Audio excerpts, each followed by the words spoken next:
A long time ago, Star Wars fans found nothing to do on a Friday night. But that would all change. 16 years had passed since the last Star Wars flick. Fans were thrilled with a brand new chapter in the saga, being a franchise that was only just 20 plus years in age. That first generation, ensuring that they kept their packaging mint in condition and unspoilt, later in life would find themselves greatly rewarded, placing a heavy price tag on their old tat. So this time you can ensure that nobody was gonna miss out. Up to 1,000 Star Trekkers clamoured to buy. There were just 9 Queen Armadillas to be had for $99 apiece. What did you buy? I bought a bunch of the small action figures. How many? 30. I have this nightmare of looking at myself 3 weeks from now coming out of the worst movie I've ever seen, knowing that I've just blown a fortune on all of this stuff. Kind of sound. Wonder how much it... Snapping up Star Wars merchandise that in time will be valuable collector's items. Sold for $16.95, immediately revalued at $25. 10 years on, up to $100 could be fetched. Sometimes I've thought, oh, why is he spending more money on this stuff, But, hey, why not? Maybe it'll be worth something really, really important someday. 227, I believe. Yeah. Was it worth it? I guess so. If it's worth money, I guess it's worth it, yeah.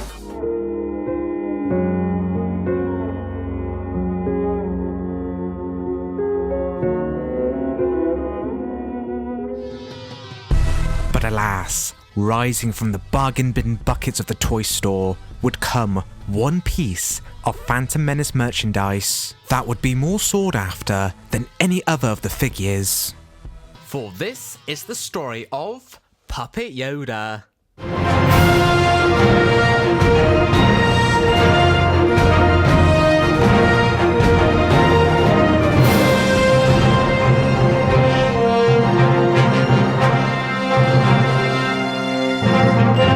Remember, like and subscribe.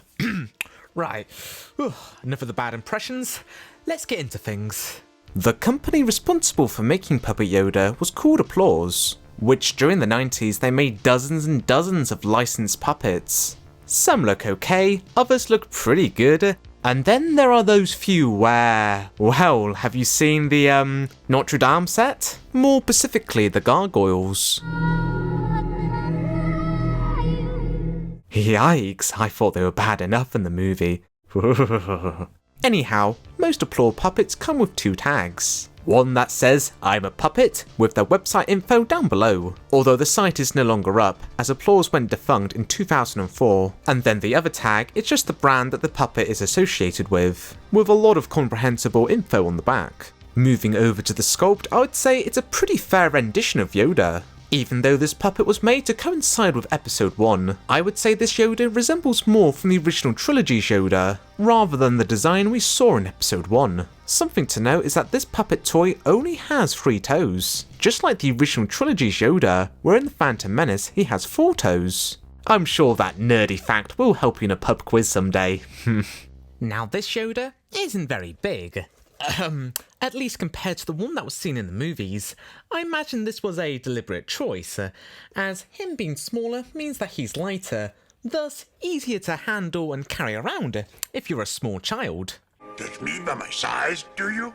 The only detractor is that he's got a pretty fat neck, making him like the green alien version of Peter Griffin. But probably the reason he's got such a chunky neck was to likely make it more easier and comfortable to access his head to puppeteer the mouth. That and perhaps the shape made it more easier to mass produce the product during that of the moulding stage. I mean, I will give them a lot of credit, we've actually got a whole puppet body here. It's not like City where he's got to hide behind a stage. The only thing I could think that they could possibly add was maybe a bit of a sculpt and paint work for the hair. But if you're a customizer and willing to spoil your Yoda, I'm sure that would be quite a straightforward custom to do. Now let's talk about the main part of a puppet, which is puppeteering. There are 3 main holes you can insert your hand and fingers in. Wait. That of course is being accessed with the head to the mouth, which given how small the mouth is, you only really need one of your fingers to manipulate. And then there are 2 little holes which are access to the hands. You can quite easily puppeteer this Yoda with only one hand. although it's a little hard to demonstrate while you're behind the camera. But if you use both of your hands, you can grasp far more articulation with the puppet, since the sculpting for Yoda is such a distinctive shape, and it's only made out of a thin latex. It's so easy for the shape of Yoda to be so deflated and deformed. But of course, on the plus side, it gives him far more meme faces. Yeah, I'll get into that one in just a second. Now, Yoda didn't come alone. Oh no, he was released alongside another Star Wars character, where you either hate him or, Jar Jar Binks.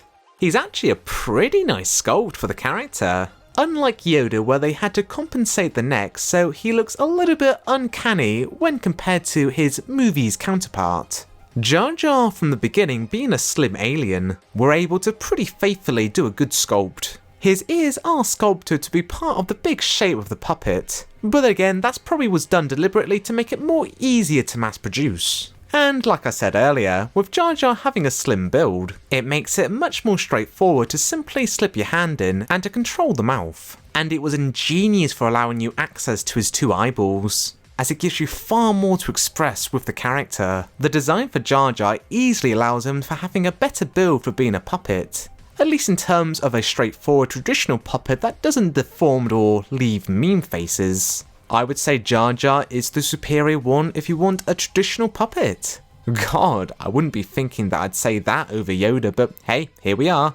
On the secondary market, the price for both puppets would range from Jar Jar being about £20 to Yoda being about 50 quid.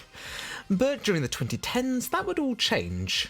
More precisely, in 2015, YouTube content creator and comedian JonTron did a YouTube series called Starcade, where he would review various Star Wars games over the years. The titular applause puppet Yoda made an appearance, utilising his flexible latex material to the full comedy advantage. Ooh. Given the unconventional depiction of Yoda in this video, and JonTron's already faithful following, it got a lot of people wanting to pick up their own puppet Yoda. There were plentiful amounts of videos of Yoda doing daft and silly things long before JonTron did so, but it was all because of Puppet Yoda making a cameo in his video that it suddenly piqued a sale for these puppets, for people to make their own dank, weird Puppet Yoda memes. The 2010s have certainly been a renaissance for the online sensation of weird and wacky puppets. Although, since these puppets were only produced for the year of 1999, and so many people wanted them, there was a limited supply on the secondary market, with prices very quickly rising, where at their peak they were actually being sold for £600. The price range has calmed down, but only slightly, now being sold for about either $200 or $300.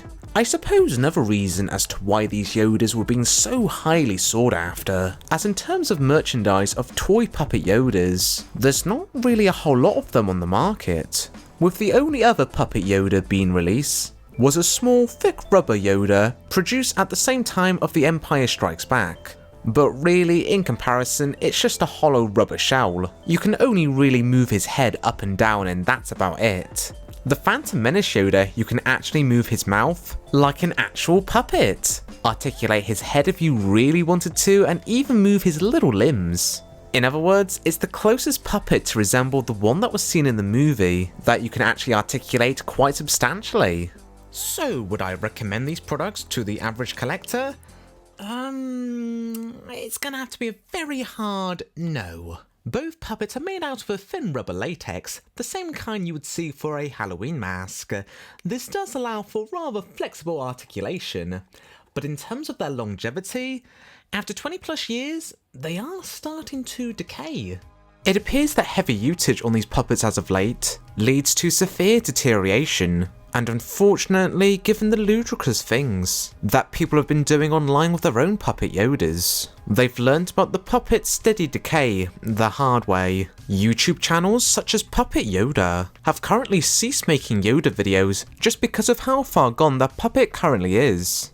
Other YouTube channels that evolve around Puppet Yoda, like Pimp Master Broda, has had to at least once replace his Yoda, and now has had to repair his new one, just because he uses his puppet on a weekly basis, and when you watch his content, he's not really that heavy-handed with the puppet. In other words, this puppet is very delicate. And even if you do leave them well enough alone, they will still naturally decay away.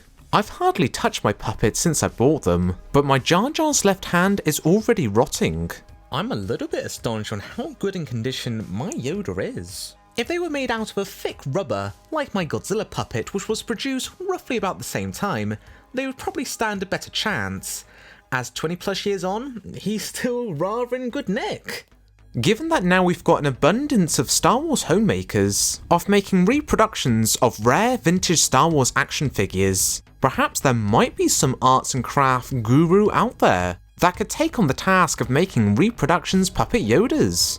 Although, given that these are basically homemade products, not factory produced ones, the price might end up being so expensive that you might as well buy one of the official ones. But hey, it may be a more consistent way to make them more regularly available.